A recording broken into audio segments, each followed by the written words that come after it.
विनाशकाले विपरीत बुद्धि। महाभारत का युद्ध केवल अस्त्र शस्त्र का नहीं, बल्कि प्रतिशोध और धर्म के बीच का महासंग्राम था।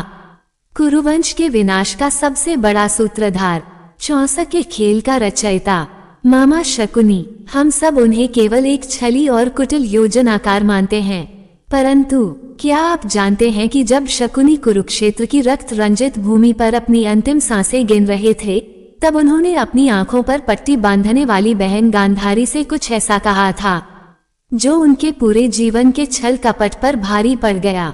जीवन भर नफरत का विष बोने वाले शकुनी के मुख से मृत्यु के अंतिम क्षणों में निकला वो सत्य क्या था, जिसे सुनकर स्वयं गांधारी की आत्मा कांप उठी थी। सादर प्रणाम मित्रों। महाभारत मात्र एक कथा नहीं, बल्कि मानव मन के द्वंद्व, कर्म और विधि के विधान का सबसे बड़ा दर्पण है। जब भी कुरुक्षेत्र के विनाश की बात आती है, तो गांधार राज शकुनी को ही कुरुवंश का सबसे बड़ा अपराधी माना जाता है।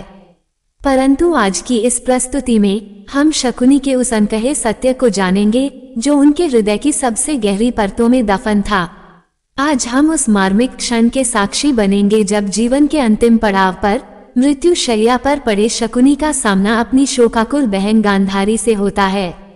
ये प्रसंग जानना हमारे लिए इसलिए अत्यंत महत्वपूर्ण है क्योंकि यह हमें सिखाता है कि प्रतिशोध की अग्नि जब जलती है तो वो केवल शत्रु को नहीं बल्कि अपनों को भी भस्म कर देती है। ये संवाद केवल एक भाई बहन का वार्तालाप नहीं, बल्कि अधर्म और पश्चाताप के बीच का एक अद्भुत आध्यात्मिक दर्शन है। तो चलिए समय के चक्र को पीछे घुमाते हैं और चलते हैं कुरुक्षेत्र के उस अंतिम पहर में। कुरुक्षेत्र की वह रक्त रंजित भूमि जहां 18 अक्षौहिणी सेनाओं का अहंकार धूल में मिल चुका था, उसी रणभूमि के एक कोने में कुरुवंश के विनाश का रचयिता गांधार नरेश शकुनी आज मृत्यु शैया पर क्षत विक्षत पड़ा था। माद्री पुत्र सहदेव के तीक्ष्ण प्रहारों ने उस कुटिल योद्धा के प्राण हरने की पूर्ण व्यवस्था कर दी थी। श्वासें उखड़ रही थीं, परंतु प्राण अभी भी नेत्रों में अटके थे, मानो किसी अंतिम प्रतीक्षा में हों। तभी शवों के ढेरों को टिटोलती, अपने 100 पुत्रों के विनाश का विलाप करती हुई माता गांधारी वहां पहुंचती हैं। अपनी आंखों पर बंधी पट्टी के अंधकार में भी एक बहन अपने भाई की पीड़ा को भली भांति अनुभव कर रही थी। गांधारी के कांपते हाथों के स्पर्श मात्र से शकुनी के मृतप्राय शरीर में एक अंतिम कंपन हुआ।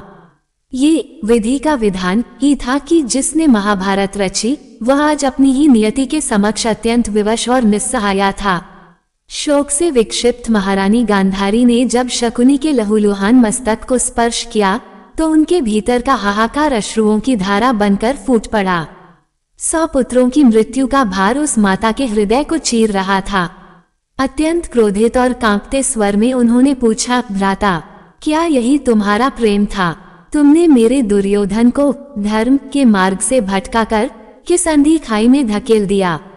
तुम्हारे छल और उस पापी चौसक के खेल ने आज संपूर्ण कुरुवंश को शमशान बना दिया है। तुमने मेरे पुत्रों का केवल वध ही नहीं कराया, अपितु इतिहास में उन्हें कलंकित भी कर दिया। तुम्हारे इस भीषण प्रतिशोध ने मेरी कोख को निर्वंश कर दिया। क्या तुम्हें अपनी ही बहन के इस सर्वनाश पर तनिक भी ग्लानि नहीं होती? महारानी के उन अग्नि बाणों के समान तीखे वचनों को सुनकर मृत्यु की गोद में लेटे शकुनी के अधरों पर एक अत्यंत क्षीण और पीड़ादायक मुस्कान तैर गई। कांपते हुए रक्त रंजित हाथों से उन्होंने गांधारी का स्पर्श किया। अंतिम श्वासों को बटोरते हुए शकुनी ने कहा, हे गांधार की राजकुमारी, तुम केवल अपने 100 पुत्रों के शवों पर विलाप कर रही हो, परंतु मैं तो दशकों से अपने पूरे गांधार परिवार की चिता की भस्म अपने हृदय में धो रहा हूँ। शकुनी के नेत्रों से अश्रु बहने लगे। क्या तुम्हें स्मरण है वह अंधकार में कारागार जहाँ हस्तिनापुर के अहंकार के कारण हमारे पूरे परिवार को तिल तिल कर भूखों मरने के लिए छोड़ दिया गया था? मेरा ये प्रतिशोध हस्तिनापुर के उस अधर्म से था जिसने मेरे निर्दोष पिता की बलि चढ़ा दी थी। उस विक्षिप्त अवस्था में भी शकुनी के शब्दों में वर्षों पुरानी प्रतिशोध की अग्नि धधक रही थी। हे भद्रे, शकुनी खांसते हुए बोले, मैंने तुम्हारे पुत्र दुर्योधन को कभी भी अपना भांजा नहीं माना। वो तो मेरे लिए केवल उस हस्तिनापुर के सिंहासन को भस्म करने वाला एक मोहरा था जिसने मेरे गांधार को कुचला था। ये सत्य है कि मैंने ही उस क्रोधाग्नि को भड़काया, उसे महत्वाकांक्षा का विष पिलाया और धर्म से दूर कर एक अहंकारी बना दिया।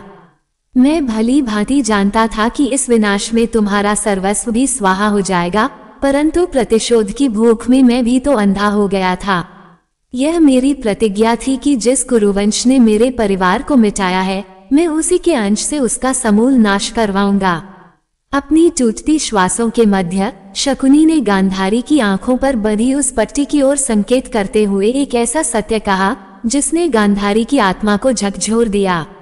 ये मेरी भोली बहन, तुम केवल मुझे इस महाविनाश का दोषी मानती हो, परंतु तनिक विचार करो, तुमने भी तो अपने नेत्रहीन पति के प्रति धर्म के नाम पर अपनी आंखों पर यह पट्टी बांध ली थी। तुम्हारा ये कृत्य केवल एक पत्नी धर्म नहीं था, अपितु ये तुम्हारी अपनी ही संतान के अधर्म के प्रति मूंद ली गई आंखें थीं। यदि तुमने इस पट्टी के अंधकार में स्वयं को न डुबोया होता तो क्या तुम अपने पुत्रों के भीतर पनपते अहंकार और अन्याय को नहीं देख पाती? मेरा प्रतिशोध तो एक खुली ज्वाला था, परंतु तुम्हारी इस धर्म परायणता की आड़ में छिपे मौन ने ही उस ज्वाला को भड़कने दिया। शकुनी की आवाज अब अत्यंत क्षीण होने लगी थी। मृत्यु उनके बिल्कुल समीप खड़ी थी।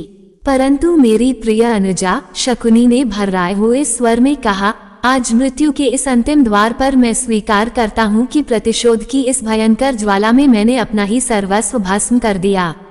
मैंने धर्म और अधर्म की हर मर्यादा को लांघा, पर सबसे बड़ा सत्य तो यह है गांधारी कि हम सब केवल उस सर्वव्यापी ईश्वर के हाथ की कठपुतलियां मात्र हैं।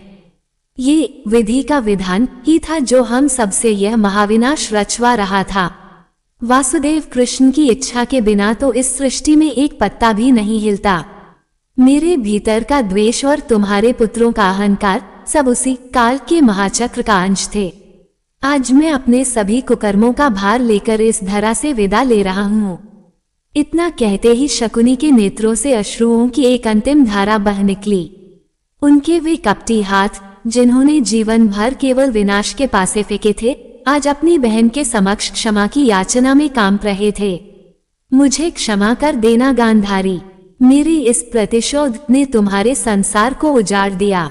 अब मैं उस परमपिता के न्यायालय में अपने कर्मों का फल भुगतने जा रहा हूँ। और एक लंबी आह के साथ गांधार नरेश शकुनी के प्राण पखेरु उड़ गए। कुरुक्षेत्र की उस भयानक शांति में अब केवल एक बहन का हृदय विदारक विलाप गूंज रहा था।